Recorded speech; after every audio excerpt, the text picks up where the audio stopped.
मला या सांगायला आनंद होत आहे की महामुंबईच्या दुसरा airport Navi Mumbai international airport याच्या उद्घाटन 8 ऑक्टोबरला होणार, माननीय पंतप्रधान मोदयांच्या हस्ते होणार आहे। माननीय पंतप्रधान नवी मुंबई इंटरनॅशनल एअरपोर्टला 2:40 दुपारी उतरणारच आहे। त्या अगोदर टर्मिनल बिल्डिंगची पाहणी करतील आणि त्याच्यानंतर ते पब्लिक मीटिंगला ॲड्रेस करतील। हा एअरपोर्ट 1160 हेक्टरवर जमीनवर असून या ठिकाणी 4 टर्मिनल असणारच आहे आणि सध्याची परिस्थितीमध्ये एक टर्मिनल ज्याची कॅपॅसिटी 20 मिलियन पॅसेंजर म्हणजे 2 कोटी प्रवाशांची क्षमता आहे त्याचं उद्घाटन आणि त्याच्यासोबत cargo terminal 0.8 million metric ton याचं या ठिकाणी उद्घाटन करणारच आहे। टोटल जर याची कॅपॅसिटी बघितली तर 90 मिलियन पॅसेंजर पर एनम म्हणजे 9 कोटी प्रवाशांची क्षमता आहे आणि 3.25 मिलियन मेट्रिक टनच्या या ठिकाणी आमच्याकडे 2 रनवे आहे, त्यापैकी साऊथ रनवे त्याचं काम कंप्लीट झालेलाच आहे।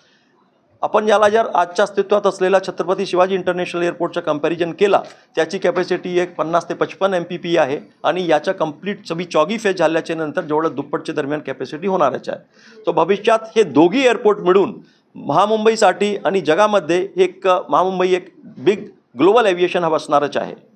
आणि पहिलं विमान कधी उडेल काय म्हणतात? आता 8 ऑक्टोबरला उद्घाटन झाल्याच्या नंतरच हे टर्मिनल बिल्डिंग CISFला हँडओव्हर करली जाणार। त्यांच्या सिक्युरिटी स्वीपसाठी त्यांचा एक प्रोसिजर असतो, त्यांना थोडा वेळ एक 40-45 दिवस लागणार। त्याच्यानंतर डिसेंबर महिन्यामध्ये बोथ डोमेस्टिक आणि इंटरनॅशनल दोघी फ्लाईट या नवी मुंबई इंटरनॅशनल एअरपोर्टवरून सुरू होणारच आहे। सर या एअरपोर्टची कनेक्टिव्हिटी कशी असणार आहे आणि जगामध्ये या एअरपोर्टची क्षमता किंवा कंपॅरिझन केलं तर किती नंबर आहे? आता या एअरपोर्टच्या जर जगामध्ये कुठल्याही मोठ्या शहरासोबत कंपेरिजन केला तो आपला हे एअरपोर्ट लंडनचा जो मेजर एअरपोर्ट हिथ्रो एअरपोर्ट आहे त्याच्या कंपॅरिजन आहे, त्याच्या कंपेरेबल आहे। त्याच्याही सुद्धा आपण जो एरिया आहे ते 1227 हेक्टर आहे, आमच्या 1160 हेक्टर आहे। त्यांच्याकडे 2 रनवे आहे, आमच्याकडे 2 रनवे आहे। त्यांचे 5 टर्मिनल, आमचे 4 टर्मिनल। त्यांच्या आतापर्यंत जो 85 मिलियन पॅसेंजरची क्षमता ॲडजस्ट झालेली आहे आणि आमच्याकडे जो 90 मिलियन पॅसेंजरपर्यंत होणारच आहे।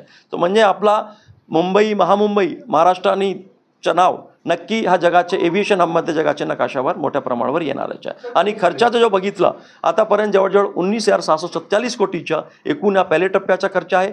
4 टर्मिनल पूर्ण कंप्लीट झाल्याच्या नंतर 1 लाख कोटीपर्यंतचा खर्च होईल असं सारखं या ठिकाणी परिस्थिती आहे। या ठिकाणी कनेक्टिव्हिटीबद्दल म्हटला तो जसं आपण आता मुंबई आणि नवी मुंबई दोघी आता अटल सेतूमध्ये फार जवळ आलेले आहे, फक्त 20 मिनिटाचं अंतर राहिलेलं आहे। अटल सेतूला जोडून या ठिकाणी आपण उल्वे कोस्टल रोडचे काम या ठिकाणी सुरू करतो। म्हणजे चिर्ले जंक्शनच्या अगोदर उल्वे जंक्शन आहे, उल्वे जंक्शनहून जर लेफ्ट घेतला हा पूर्ण एलिव्हेटेड 6.5 किलोमीटरचा रोड असणार आहे। उल्वेपासून तुम्ही 6 मिनिटांमध्ये पोहोचू शकेल। हे मार्च-एप्रिलपर्यंत या ठिकाणी पूर्ण होतील। तोपर्यंत आपण आंब्रा मार्गला जाऊन आंब्रा मार्गला एक डायरेक्ट कनेक्टिव्हिटी या ठिकाणी ते नॅशनल हायवेने ऑलरेडी केलेली आहे। त्या ठिकाणी हाफ किलोमीटर लिफ्टचं काम केलेलं आहे, ते ऑल कंप्लीट झालेलं आहे। तसेच त्याच्यासोबत ईस्टर्न कनेक्टिव्हिटीसाठी या ठिकाणी कळंबोडीवरून येणारा ट्रॅफिक आणि एक्सप्रेसवेवरून येणाऱ्या ट्रॅफिकसाठी फुल क्लोवर लिफ्टचं काम या ठिकाणी चालू आहे, तेही सुद्धा मार्च-एप्रिलपर्यंत पूर्ण होईल। त्यामुळे आपल्या एअरपोर्टला ईस्टर्न आणि वेस्टर्न 2 ठिकाणातून एंट्री असणार असून एंट्री असणारच आहे। त्याच्यासोबत आपण ठाणे आणि NMIA एलिव्हेटेड कॉरिडोरच्या एक 26 किलोमीटरचं काम होतं, एक 6,300 कोटीचं, तेही नुकतीच राज्य सरकारने मंजुरी दिली, त्याच्यात लवकरच आम्ही हाती घेतो।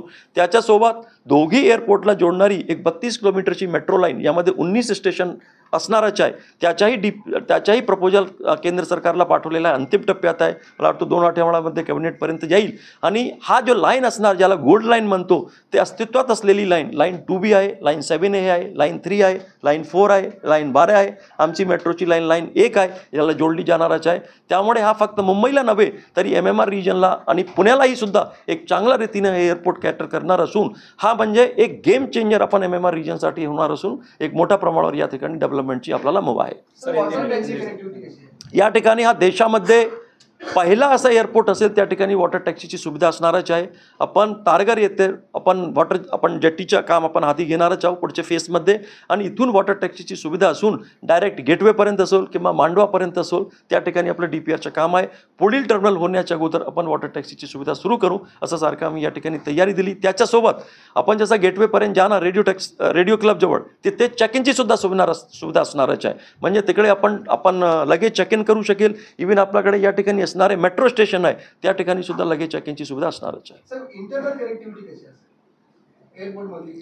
हा एअरपोर्टमध्ये जसं आपण या एअरपोर्टचे 3-4 जो वैशिष्ट्य आहे that is a unique for us, की म्हणजे या ठिकाणी APM आहे, ऑटोमेटेड पीपल मूव्हर्स, म्हणजे 4ही टर्मिनल एकमेकाला कनेक्ट होणारच आहे.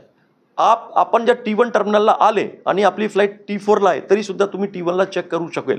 म्हणजे आजची परिस्थितीमध्ये अस्तित्वात असलेली जर आपला फ्लाईट T1ने असेल तर T1ला जावा लागतो आणि चुकीने जर आपण T2ला गेलो तरी आपल्याला उतरून परत आपली टॅक्सी गाडी किंवा शटल घेऊन आपला परत T1ला यावं लागतो. त्यामध्ये असं नाही आहे. T1लाही जरी आपण उतरले आणि T4ला जरी फ्लाईट असेल तरी APMच्या माध्यमातून, APM म्हणजे एक छोटी ट्रेनसारखी असतात, ड्रायव्हरलेस असतात, ते भूमिगत असणारच आहे. म्हणजे रनवेचे खाली पूर्ण एअरपोर्टचे एअर साईडच्या खाली ते असणारच आहे. ते ऑटोमॅटिकली दर 2-4 मिनिटांमध्ये फिरत राहणारच आहे. त्याच्या माध्यमातून एक टर्मिनलचे दुसऱ्या टर्मिनलला जाणार आहे. फक्त ते एअर साईडला कव्हर करणार नाही, ते इव्हन लँड साईडलाही सुद्धा यामध्ये कव्हर करणारच आहे. त्याच्यासोबत आपला अनदर USP या ठिकाणी आहे सस्टेनेबल एव्हिएशन फ्यूल.